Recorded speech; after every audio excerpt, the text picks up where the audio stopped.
ਅਕਾਲੀ ਦਲ ਤੇ BJP expose ਹੋ ਚੁੱਕੇ ਆ। ਇਹ ਸਿਰਫ ਸੋਸ਼ਲ ਮੀਡੀਆ ਤੇ ਚਲਾਉਣ ਲਈ ਇਹ ਕੰਮ ਕਰ ਰਹੇ ਆ। ਇਹਦਾ ਅਸਲੀ ਗੱਲ ਹੈ એનર્ਜੀ ਨੂੰ ਨੈਗੇਟਿਵ ਪਾਸੇ ਲਾ ਕੇ ਈਵਨ ਬੀਜੇਪੀ ਵੀ ਅਕਾਲੀ ਦਲ ਵੀ ਕਿ ਅਕਾਲੀ ਦਲ ਦੇ ਸੁਪਰੀਮੋ ਸਰਦਾਰ ਪ੍ਰਕਾਸ਼ ਸਿੰਘ ਬਾਦਲ ਨੇ ਵੀ ਜਦੋਂ ਸਟੇਟਮੈਂਟ ਦੇ ਦਿੱਤੀ, ਤੁਹਾਨੂੰ ਯਾਦ ਹੋਣਾ ਵੀ ਵੀਡੀਓ ਇੱਕ ਉਹਨਾਂ ਕੋਲੋਂ ਬਣਵਾ ਕੇ ਰਿਲੀਜ਼ ਕੀਤੀ ਗਈ। Akali Dal part and parcel of those bills ordinance, ਉਹਦੇ ਤੋਂ ਬਾਅਦ ਬਿੱਲ ਪਾਸ ਹੋਏ, ਸਾਰਾ ਕੁਝ ਹੋਇਆ। ਦੇ ਵਰ very much part and parcel of ਦਾ। ਵਰਤਮਾਨ ਸਮਾਂ ਜਿਹੜਾ ਬਹੁਤ ਪਾਵਰਫੁਲ ਸਮਾਂ ਹੁੰਦਾ, ਜਦੋਂ ਨਿਕਲ ਚੁੱਕੀ ਗੱਲ ਹੁੰਦੀ ਆ ਉਹਦਾ ਕੋਈ ਬਾਅਦ ਚ ਨਾ ਜਿੱਦਾਂ ਕਹਿੰਦੇ ਹੁੰਦੇ ਢੋਲ ਪਿੱਟਣ ਦਾ ਕੋਈ ਫਾਇਦਾ ਨਹੀਂ। ਲੋਕਾਂ ਨੂੰ ਇਹ ਗੱਲ ਦੀ ਸਮਝ ਹੈਗੀ ਆ। ਹੁਣ ਮੈਨੂੰ ਲੱਗਦਾ ਕੋਈ ਹੋਰ ਇਸ਼ੂ ਲੱਭ ਲੈਣ। ਕਿਸਾਨਾਂ ਦੇ ਨਾਲ ਖੜੇ ਸੀ, ਕਿਸਾਨਾਂ ਦੇ ਨਾਲ ਖੜੇ ਰਵਾਂਗੇ। ਦੇਖੋ ਇਹ ਬਦਕਿਸਮਤੀ ਹੈ। ਮੈਂ ਹਮੇਸ਼ਾ ਤੁਸੀਂ ਸ਼ਾਇਦ ਮੇਰੇ ਨਾਲ ਸਹਿਮਤ ਹੋਵੋ, ਮੈਂ ਹਮੇਸ਼ਾ ਵਰਤਮਾਨ ਸਮੇਂ ਦੀ ਗੱਲ ਕਰਦਾ, ਕਿਉਂਕਿ ਵਰਤਮਾਨ ਸਮਾਂ ਜਿਹੜਾ ਬਹੁਤ ਪਾਵਰਫੁਲ ਸਮਾਂ ਹੁੰਦਾ। ਜਦੋਂ ਨਿਕਲ ਚੁੱਕੀ ਗੱਲ ਹੁੰਦੀ ਆ ਉਹਦਾ ਕੋਈ ਬਾਅਦ ਚ ਨਾ ਜਿੱਦਾਂ ਕਹਿੰਦੇ ਹੁੰਦੇ ਢੋਲ ਪਿੱਟਣ ਦਾ ਕੋਈ ਫਾਇਦਾ ਨਹੀਂ ਹੈ। Akali Dal part and parcel of those bills ordinance, ਉਹਦੇ ਤੋਂ ਬਾਅਦ ਬਿੱਲ ਪਾਸ ਹੋਏ ਆ, ਸਾਰਾ ਕੁਝ ਹੋਇਆ। ਦੇ ਵਰ very much part and parcel of ਦਾ।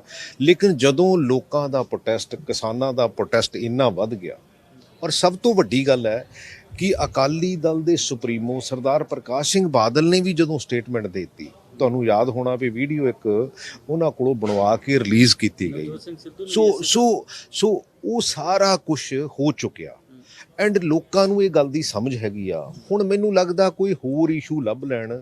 ਇਸ ਇਸ਼ੂ ਤੇ ਤਾਂ ਦੁਬਾਰਾ ਇਹ ਬੇਸਿਕਲੀ ਕਿਸਾਨਾਂ ਨੂੰ ਵੀ ਪਤਾ, ਲੋਕਾਂ ਨੂੰ ਵੀ ਪਤਾ, ਵਰਲਡ ਓਵਰ ਪਤਾ।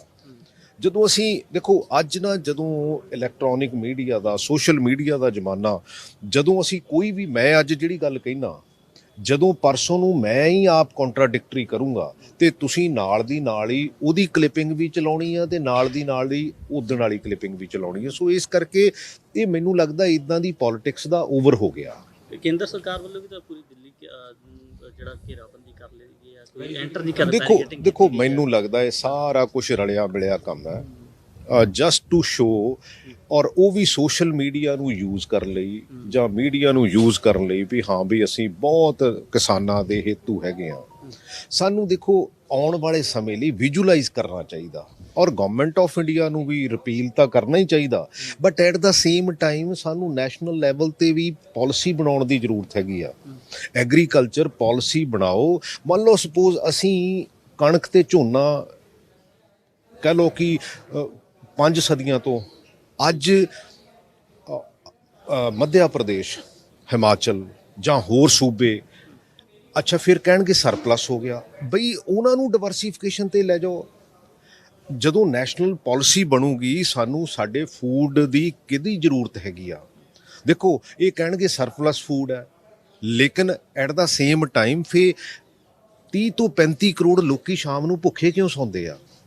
ਪੀਡੀਐਸ ਸਿਸਟਮ ਨੂੰ ਕਿਉਂ ਸਟਰੋਂਗ ਨਹੀਂ ਕਰਦੇ? ਡਿਵਰਸੀਫਿਕੇਸ਼ਨ, ਇੱਕ ਕਮਰਸ਼ੀਅਲ ਕ੍ਰੌਪਸ ਆ, ਇੱਕ ਸਾਡਾ ਐਸੈਂਸ਼ੀਅਲ ਫੂਡ ਕਮੋਡਿਟੀ ਹੈਗੀ ਆ, ਜਿਹਦਾ ਕਿ ਹਰ ਸਿਟੀਜ਼ਨ ਦਾ ਅਧਿਕਾਰ ਹੈਗਾ ਵੀ ਹਾਂ ਵੀ ਉਹ ਕਮ ਸੇ ਕਮ ਰਾਤ ਨੂੰ ਭੁੱਖਾ ਨਾ ਸੌਵੇ।